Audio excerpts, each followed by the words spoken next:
Hey, how you doing? My name is Adam Joseph, and I'm a recovering gambler. To the glory of God, I celebrate 690 days clean and sober from my addiction. Started way back in the year 2000.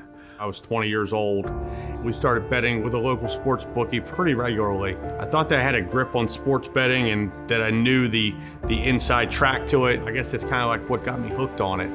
And we continued with this local bookie for about 10 or 12 years. During that time, I got married to my wife in 2003. We had children in 2005. All the while, I kept my addiction a secret from public knowledge. Just me and my buddies that gambled knew about it. What started off as an innocent thing just compounded into something that snowballed out of control. Truth be told, come springtime, I would typically owe my bookie within excess of $40,000 or $50,000 every spring. This became a yearly thing. And 2012 or 13 is when Maryland Live opened, and I got introduced to in-person casino gambling, and that is where it just took off.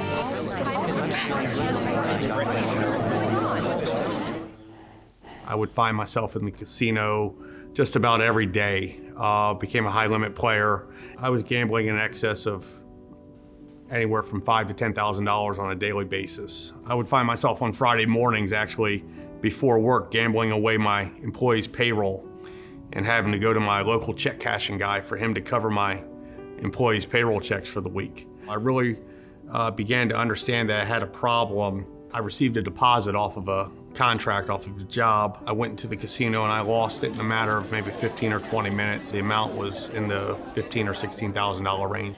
It was at that point that I knew I had a problem, because what I did next, I never thought I would have done in a million years. I went to a Home Depot parking lot and proceeded to beat myself up to the point where I had bruises and facial damage. I called the police and fabricated a story to stage my own robbery to cover up where the money went. And my wife and brother came there, and I came to the police station and told them my false story, and the investigator believed none of it. And in a private room, he said to me, he said, "You have to come clean with me," he said, or we're gonna have a problem here. And I told him what happened. A few weeks later, I came clean to my wife, and she found out about it, and it was one of the darkest days of my life. My wife, who's a very strong person, for the first time I seen and heard her cry, because she realized she was living with two different people.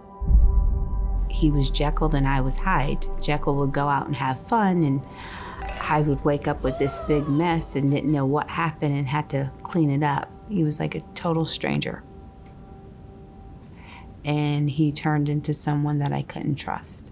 When it became public, me and my wife started having our marital problems. You know, we had problems just like any other married couple, but now it was compounded. Now things made sense to why we were in the financial hardships that we were.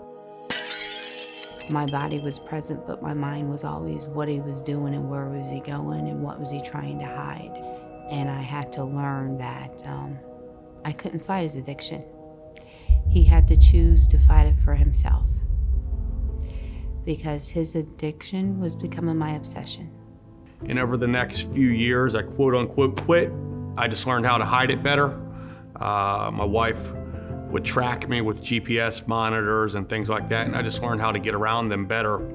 And I found myself getting deeper and deeper and deeper into debt and doing things that I thought I would never imagine. I went to the extreme of stealing my brother's identity and using that as a means to gain access to funds, and then also gain access to the casino, because I signed myself out of the casinos. I did a lifetime ban on myself. You know, you think about what does it take for somebody to stop gambling? Is it, is it a life-changing event? I had a life-changing event. February 14th of 2022, me and my son were involved in a head-on car crash. I was still living a clean life. I was clean from gambling, but as I've been told by so many men that I respect, I wasn't living a life of recovery. I got plugged into Celebrate Recovery, which is a faith-based recovery program, and I got plugged into Gamblers Anonymous. These programs are what saved my life. This addictive lifestyle, it runs in secret. It's done in secret. It's done in the dark.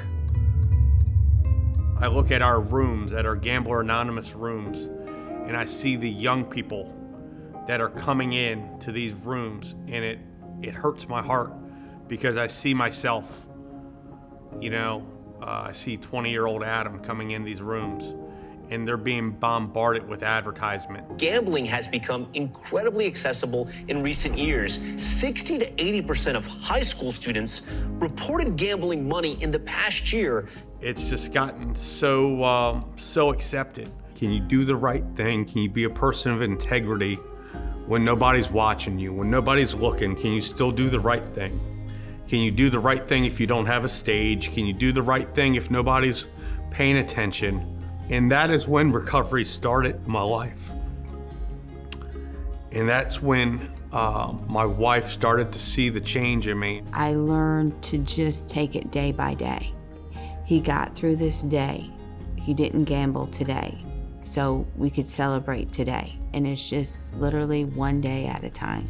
I'm coming up on 2 years clean, and that's like the biggest milestone that I can think of, because I never had that much clean time.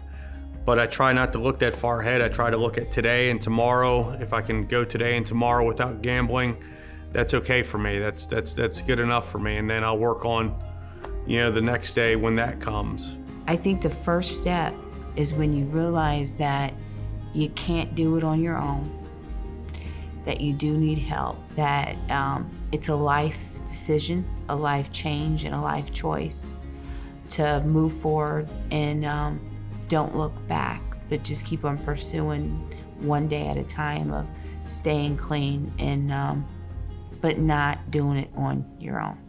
There's people out there that understand what you're going through, because for so long I thought I was the only one that understood my problems, that I was the only one that had these feelings, that I was the only one that lived this way.